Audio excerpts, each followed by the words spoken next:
ada sesuatu yang bisa mendinding Allah. Kadada nangkawa mendinding Allah. Jadi mustahil Allah Ta'ala itu terdinding oleh sesuatu sehingga tidak bisa dilihat dengan mata hati kita. Alhamdulillahilladzi tanazzaha 'anis satiri wal hijab wa zahara fi kulli syai'in lidzawil albab. Asyhadu an la ilaha illallah wahdahu la syarika lah al-malikul wahhab. Wa asyhadu anna sayyidana Muhammadan abduhu wa rasuluhul awwab.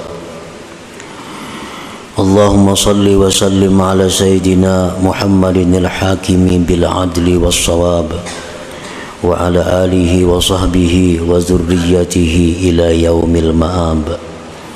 Salatu wa salaman daimaini mutalazimaini ila yaumil hisab. Amma ba'du. Yang kita hormati dan kita cintai para habaib dan alim ulama,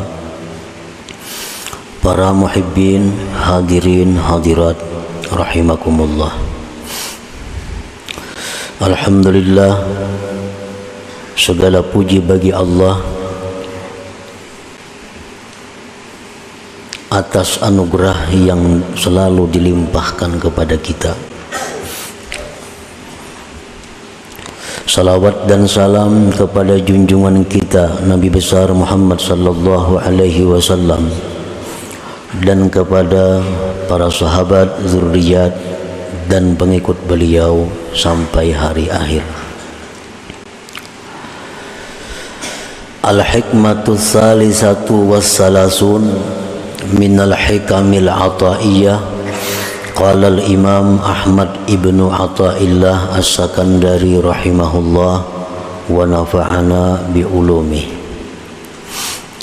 Hikmah yang ke-33 dari Al-Hikam Al-Ataiyah. Berkata Imam Ahmad bin Athaillah as-Sakandari rahimahullah, al-haqqu laisa bimahjubin anka, innamal mahjubu anta anin nazari ilaih. Idh law hajabahu syai'un lasatarahu ma hajabah, walau kana lahu satirun lakana liwujudihi hasirun, wa kullu hasirin li syai'in fahuwa lahu qahir, wa huwal qahiru fauqa ibadih. Yang artinya hikmah ke-33, bermula Tuhan kita Allah subhanahu wa ta'ala tidaklah dia terdinding daripada engkau,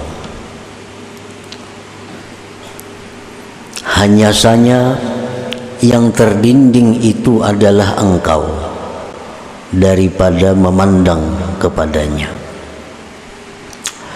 Karena jikalau mendinding akan Allah oleh sesuatu, niscaya menutupi akan Allah oleh sesuatu yang mendinding dia. Jikalau ada bagi Allah sesuatu yang menutupi, niscaya bagi adanya Allah itu ada yang membatasi. Dan tiap-tiap yang membatasi bagi sesuatu, maka yang membatasi itu bagi yang dibatasi menguasai, mengalahkan. Sedangkan Allah maha mengalahkan di atas hamba-hambanya. Para muhibbin rahimakumullah, itulah kurang lebihnya terjemah daripada hikmah yang ke-33. Maksudnya adalah yastahilu bi haqqihi ta'ala al-hijabu fala syai'a yahjubuhu li'annahu akbaru kulli syai' wa azharu kulli syai'. Mustahil artinya tidak diterima akal pada hak Allah Ta'ala itu hijab dinding, maka tidak ada sesuatu yang bisa mendinding Allah. Kadada nangkawa mendinding Allah. Jadi mustahil Allah Ta'ala itu terdinding oleh sesuatu sehingga tidak bisa dilihat dengan mata hati kita. Kenapa Tuhan Allah Subhanahu wa Ta'ala itu tidak bisa didinding, ditutupi oleh sesuatu? Karena Allah itu paling besar sesuatu dan paling nampak sesuatu.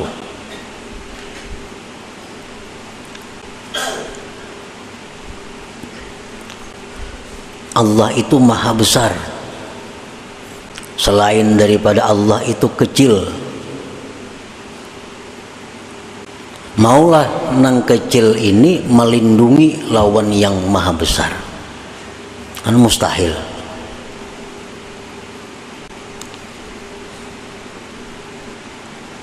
Sesuatu yang nampak, yang jelas, itu kada akan bisa didinding,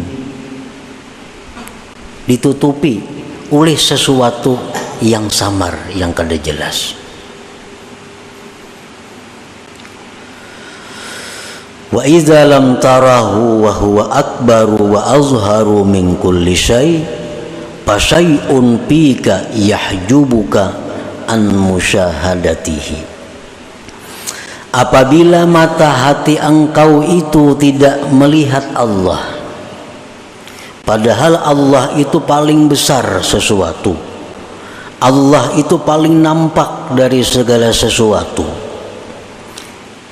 Apabila mata hati kita tidak bisa melihatnya, maka berarti ada sesuatu pada engkau yang mendinding engkau daripada menyaksikan Allah Subhanahu wa Ta'ala. Berarti masalah ini pada kita. Allah Ta'ala itu maha nampak, Allah Ta'ala itu maha besar. Dimanapun kita berpaling, di sana Allah. Tetapi kita kadang melihat. Berarti yang punya masalah ini kita. Kita nambah masalah. Mata kita. Orang samun melihat rumah baiknya jurang itu. Kita kadang melihat. Berarti kita nang masalah ini.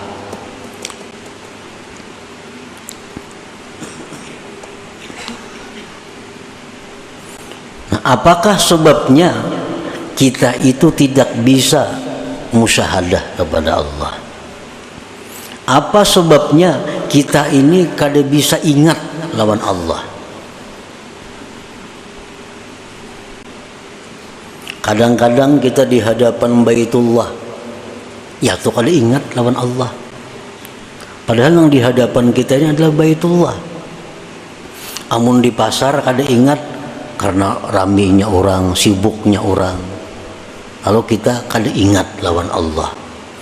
Ini kadang-kadang kita rahatan sembahyang, rahatan membaca kalam Allah Al-Quran, membaca tabarak nih, maghrib, membaca yasin. Kita kada ingat lawan Allah. Ini berarti di dalam diri kita ini ada penyakit, ada sesuatu yang menyebabkan kita kada bisa ingat, kada bisa musyahadah kepada Allah. Nah, wa idza lam tarahu wa huwa akbaru wa azharu min kulli syai' fa syai'un fika yahjubuk an musyahadatihi. Bila mata hati engkau tidak bisa melihat Allah, padahal Allah itu maha besar, Allah itu maha nampak dari tiap-tiap sesuatu, maka ada sesuatu pada diri engkau yang mendinding engkau daripada memandang atau musyahadah kepada Allah. Nah, para muhibbin rahimakumullah, di dalam sembahyang berapa kali kita diperintahkan untuk melapazkan Allahu Akbar? Berapa kali? Mulai nang wajib sampai nang sunat. Nah, tujuannya apa?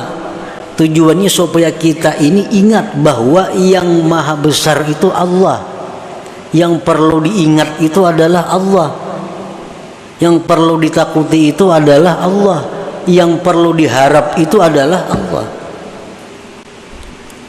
Begitu kita hendak berdiri, siap menghadap kiblat, kita disuruh Allahu Akbar. Nah, Allah maha besar. Artinya apa?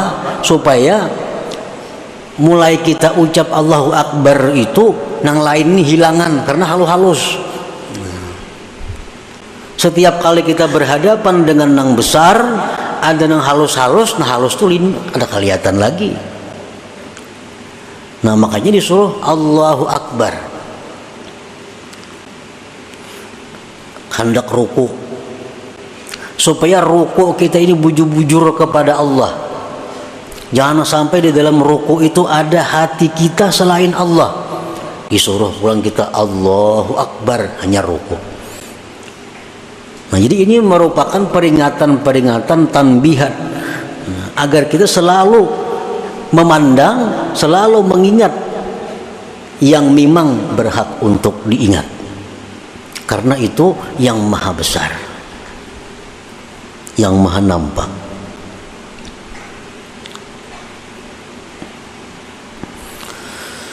Nah, apabila kita sudah mengakui Allahu Akbar, Allah itu maha besar, sudah meyakini Allah itu maha nampak, Allah itu sangat jelas, tapi kita kada bisa melihatnya, kada bisa mengingatnya, berarti ada penyakit di dalam diri kita yang wajib kita hilangkan penyakit itu, yang wajib kita tinggalkan penyakit itu.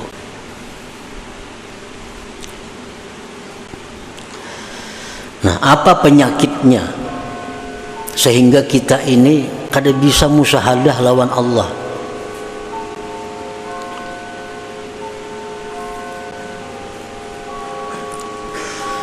Disebutkan oleh Imam Ahmad Ibnu Athaillah di dalam hikmah yang berikutnya, Al-Hikmatur Rabi'atu Wathalasun. Ini hikmah yang ke-34 ini menjelaskan kepada kita penyakit yang menyebabkan kita selalu lupa kepada Allah. Ukhruj min awsafi basyariyatik an kulli wasfin munakidin li'ubudiyatik litakuna linida'il haqqi mujiba wa min hadratihi qariba. Keluarlah engkau dari sifat-sifat kemanusiaan engkau, dari tiap-tiap sifat yang bertentangan dengan kehambaan engkau, agar engkau bisa menyahut panggilan Tuhan dan bisa dekat kepada hadrat Tuhan. Nah, jadi ternyata yang menyebabkan kita ini kada bisa musyahadah kepada Allah, yang menyebabkan mata hati kita ini selalu terlinding daripada menyaksikan Allah, ternyata penyebabnya adalah sifat-sifat basyariah kita, sifat-sifat kemanusiaan kita yang bertentangan dengan kehambaan kita. Kan kita nih hamba, kita mengakui pada kita nih hamba, tetapi sifat-sifat hamba itu kada kita hiraukan dalam diri. Kita mengakui hamba, tetapi kita kada memperhatikan apa sebenarnya yang dilakukan seorang hamba itu.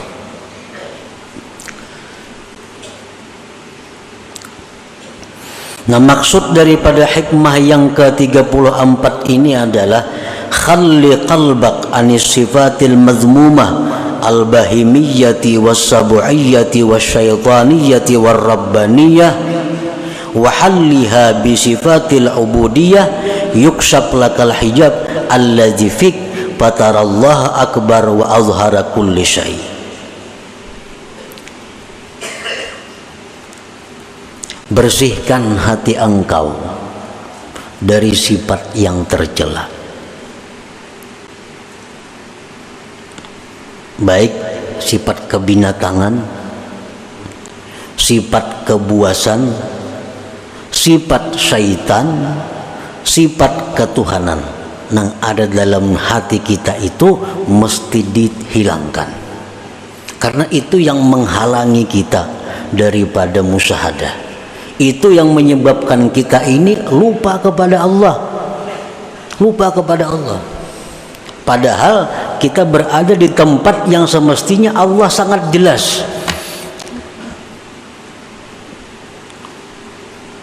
Dan perhiasilah hati itu dengan sifat-sifat kehambaan, niscaya dibukakan bagi engkau dinding yang ada pada engkau, sehingga engkau bisa melihat Allah itu maha besar, Allah itu maha nampak daripada segala sesuatu. Jadi hijabnya ini, dindingnya ini pada diri kita. Selama hijab itu kada kita hilangkan dari diri kita, apapun ilmu yang kita pelajari tetap kada akan bisa musyahadah kepada Allah, tetap kada akan bisa khusyuk dalam menjalankan ibadah selama kita masih bersifat dengan sifat-sifat yang tercela itu. Ini masih ada hubungannya dengan hikmah yang ke-32 minggu dahulu. Ini telah disebutkan pada minggu dahulu bahwa yang utama bagi engkau itu adalah menghilangkan keaiban diri engkau. Itu yang utama. Amalan-amalan nang pacang bakaramat, amalan-amalan nang pacang sugih, amalan-amalan nang pacang dihormati orang, kada usah digawi kalau masih kita punya sifat-sifat yang tercela. Amalan hendak masuk surga kada usah dibaca kalau masih ada pada diri kita sifat yang tercela. Cari amalan yang bisa menghilangkan sifat tercela itu.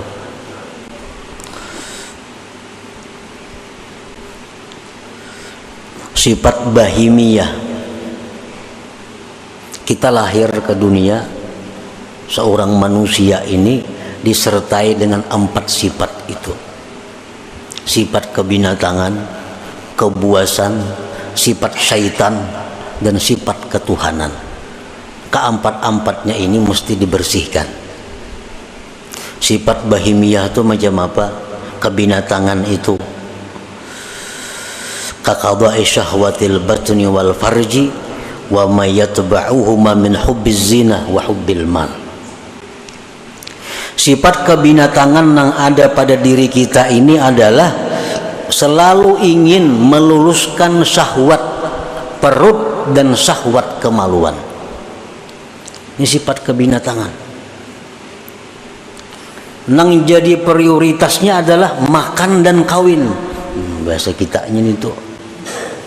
Pikirannya nih makan lawan kawin. Nah ini sifat kebinatangan yang menyebabkan kita kada kau ingat lawan Tuhan.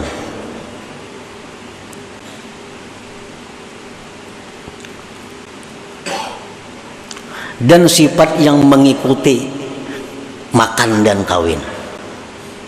Kenapa namanya ikuti? Pertama, kalau orang ketujuh makan itu pasti ketujuh lawan duit, karena kada kau makan kada berduit. Bila orang ketujuh kawin itu ketujuh berhias, berhias perlu duit.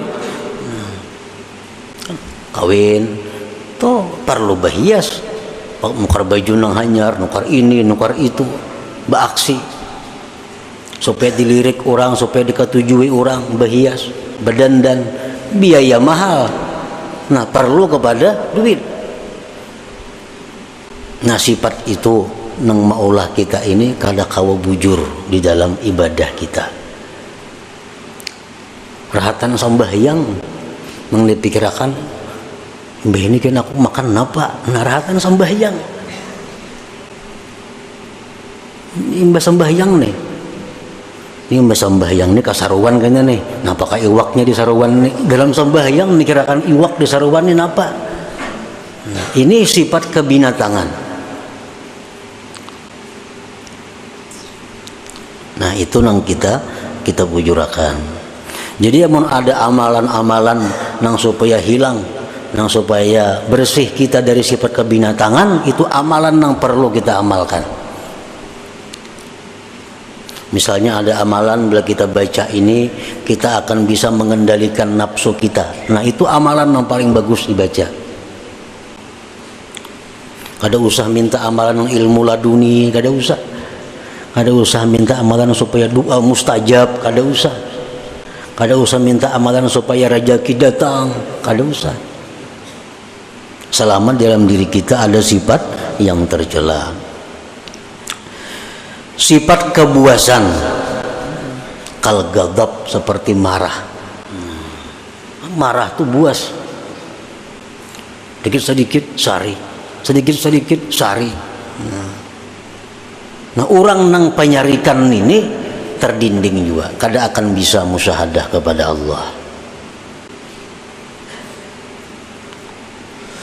Kal ghadab wa adamir ra'fati war rahmah, ketiadaan sayang kepada makhluk Allah, itu sifat kebuasan. Sifat syaitaniyah, kal hasadi seperti dengki. Dengki ini sifat syaitan. Syaitan sangat dengki kepada kita karena kita ini adalah manusia yang diberi Allah macam-macam keistimewaan, dan ingin selalu berusaha menghilangkan keistimewaan yang ada pada diri kita itu. Apalagi sifat syaitan itu idmarisu, menyembunyikan kejahatan di dalam dirinya. Syaitan tuh pikirannya supaya orang tuh ke neraka itu aja. Nah, jadi pikiran syaitan itu supaya orang tuh tak masuk neraka, supaya orang itu maksiat. Nah kalau dalam diri kita ini ada pikiran supaya orang itu kalah daripada kita, supaya orang itu rugi kita nang untung, supaya orang itu sakit kita nang nyaman. Nah selama pikiran itu ada pada diri kita, berarti kita ini ada sifat syaitan. Sifat syaitan. Dan itu mendinding kita daripada ingat kepada Allah. Wasifatur rabbaniyah, sifat ketuhanan itu apa? Sifat ketuhanan itu kal isti'la, seperti hendak berkuasa. Orang ini ketujuh hendak jadi ketua aja gawiannya. Bila kada jadi ketua nya mundur. Kita berkumpulan di kampung nih, nya hendak jadi ketua, diulah wakil nya mundur. Ini sifat ketuhanan. Kan Tuhan tuh menguasai. Apalagi sifat ketuhanan hubbul madah wassana. Orang ini ketujuh dipuji diambung. Nah bila dipuji, bila diambung, wah sanang banainya, minum gini biariakannya. Hubbus sana. Bila dalam diri kita ini ada sifat macam itu, suka dipuji orang, apalagi mencari-cari pujian, nah, itu sudah. Nah jadi itu pendinding kita nang maulah kita ini kusut beribadah kada kawalawas, datang pendudian bulik pendahuluan, datang pendudian bulik belakalakas pendahuluan. Ini kan apa? Nah, karena ada sifat-sifat yang tercela ini dalam hati. Mun kita beilang ke rumah orang umpamanya, beilang ke rumah orang, ampun rumah kada mau menghadapi, ampun rumah kada mau menghadapi, apalagi nyurungi banyu kada mau menghadapi aja kada mau. Pasti pikiran kita apa? Nak lakas bulik kayak gitu. Malakas bulik aja apa orangnya kada menghadapi, banyunya kada ada keluar. Nah kayak itu juga kita beribadat di majelis taklim, di masjid. Kalau Allah itu berpaling dengan kita, nak lakas tu bulik. Kenapa? Ini ampunnya kada menghadapi. Nah tapi kalau orang-orang yang dihadapi Allah, apalagi di tempat ibadah itu dijauh oleh Allah, nah, semalaman tahan duduk. Nah, karena orang ini dihadapi Allah, dijauh oleh Allah, artinya bisa menyaksikan mata hatinya kepada Allah Subhanahu wa taala. Dan ini kebanyakan kita. Mengapa aja urusan kebaikan nak lakas tuntung. Bila urusan kebaikan pasti hendak lakas tuntung. Model kada sanggup itu menghadapi. Nah, kenapa? Karena Allah berpaling. Ini kada bisa melihat. Mata hatinya kada kuntak. Nah, karena terdinding oleh sifat-sifat yang kebinatangan yang berkuasa dalam diri kita. Nah kemudian lagi sifat kehambaan. Nah sifat kehambaan yang mestinya sifat kita tuh. Pertama taat. Itu sifat seorang hamba. Mestinya taat kepada Allah, taat kepada hukum. Ini sifat seorang hamba. Apalagi sifat seorang hamba itu tawadhu. Itu sifat hamba, tawadhu. Apalagi sifat hamba ikhlas, berbuat itu untuk tuannya, beramal untuk Allah. Nasihat, ini sifat hamba. Nasihat ini artinya apa? Menghendaki agar kawan ini nyaman, agar kawan ini baik, agar kawan ini selamat. Itu nasihat. Itu sifat seorang hamba. Nah bila sudah sifat-sifat kebinatangan, kebuasan, syaitan, sifat rabbaniyah itu sudah kita hilangkan dari diri kita, dan kita hiasi hati dengan sifat kehambaan kita, maka otomatis sudah kita bisa musyahadah kepada Allah. Musyahadah kepada Allah. Sembahyang kita memandang Allah, ibadah kita membaca Quran memandang Allah. Maka akan kita temukan kenikmatan-kenikmatan ibadah, kelezatan-kelezatan ibadah. Fahina idin tasduqu fi qaulika Allahu Akbar. Nah, maka pada ketika itu engkau menjadi orang yang jujur dalam perkataan engkau Allahu Akbar. Kita ini kada jujur banyak.